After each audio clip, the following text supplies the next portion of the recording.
아브레우 고문은 동해안의 석유, 가스 개발이 유망하다고 강조했습니다.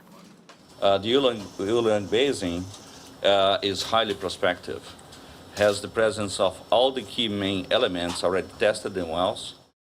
석유나 가스가 나올 가능성이 높은 이른바 유망 구조는 7곳이라고 밝혔습니다. 이 지점은 석유공사가 탐사해온 동해의 3개 광구에 걸쳐 있습니다. 아브레우 고문은 매장량이 컸던 가이아나 리자의 경우도 가능성은 16%였다면서 이번 개발 가능성을 높게 평가했습니다. 20% is very good in a frontier basin. If I have 5 that look like that one, I will find oil in one of them. 다만 경제성 있는 탄화수소가 누적됐는지는 아직 알 수 없다면서 이를 입증할 방법은 시추뿐이라고 밝혔습니다. This is 20%, meaning there's 80% chance that it will not work. There's still risk, but it's unsolvable risk at this point. So the only way to unrisk it is by drilling. 액트지오의 규모에 대해선 전문가인 팀원들이 세계 각지에 흩어져 있고 대규모 프로젝트의 분석을 소규모 업체가 맡는 건 흔한 일이라고 해명했습니다. 석유공사는 4개 업체의 경쟁 입찰을 통해 액트지오 한 곳에 선정해 분석을 맡겼다고 밝혔습니다.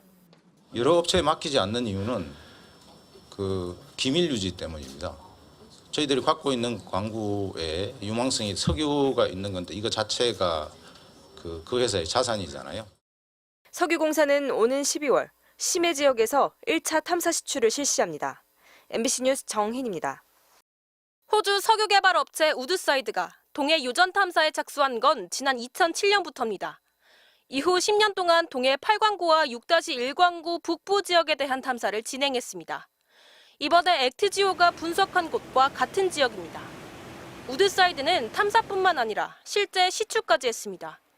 2012년에 주작공, 2015년엔 홍계공을 잇따라 시추를 했지만 모두 실패했습니다. 홍계공 시추 당시 석유공사는 22년치 사용분의 가스 확보가 기대된다는 보도자료까지 냈지만 실제 나온 건 물과 이산화탄소였습니다. 이후 2019년 탐사를 재개했고 2021년에는 2,000제곱킬로미터가 넘는 대규모 3D 탐사도 진행했습니다. 그럼에도 2023년 우드사이드는 미래 가치가 없다며 사업에서 철수했습니다. 2022년 1월부터 해석에 들어갔습니다. 그런데 2022년 3월에 이미 이 광구에서 철수하겠다는 의사를 통보를 했습니다. BHP사와 이미 합병 논의가 지속되고 있었던 것으로. 정부 측은 우드사이드와 액트지오가 분석한 자료가 다르다고 설명했습니다. 기존 8광구와 6-1광구 북부에서 석유공사와 우드사이드가 진행한 대규모 3D 탐사에 더해 석유공사가 자체적으로 실시한 6-1광구 중동부의 3D 탐사 자료까지 액트지오에 제공했다는 겁니다. 이번에 우리가 7 제시한 유망 구조는 홍계 구조와 주작 구조와는 전혀 상관이 없는 새로운 유망 구조 7개를 발견하신 겁니다. 하지만 이미 우드사이드가 진행한 탐사 지역과 액트지오의 분석 지역이 대부분 겹치는 상황이어서 석유 가스 추정치가 1년 만에 어떻게 이토록 크게 바뀌었는지에 대한 의문은 가라앉지 않고 있습니다. MBC는 우드사이드 측에 미래 가치가 없다고 판단한 구체적인 근거를 문의했지만 답변하지 않고 있습니다. MBC 뉴스 김세영입니다. 영일만에서 시추 작업이 시작되는 시점은 올해 12월입니다. 가장 가능성 높고 매장량이 클 것으로 추정되는 지점을 골라 첫 시추에 나섭니다. 시추 지점을 사실상 결정할 곳은 석유공사가 분석을 맡겼던 업체 액트지오인 것으로 알려졌습니다. 석유공사는 액트지오에 이번 평가 작업 등을 맡기면서 용역 규모를 160만 달러로 잡은 것으로 확인됐습니다. 석유공사가 밝힌 예상 성공률은 20%, 시추 한 번에 걸리는 기간은 2달 정도라 시추공 5개를 모두 뚫어야 한다면 1년여가 걸립니다.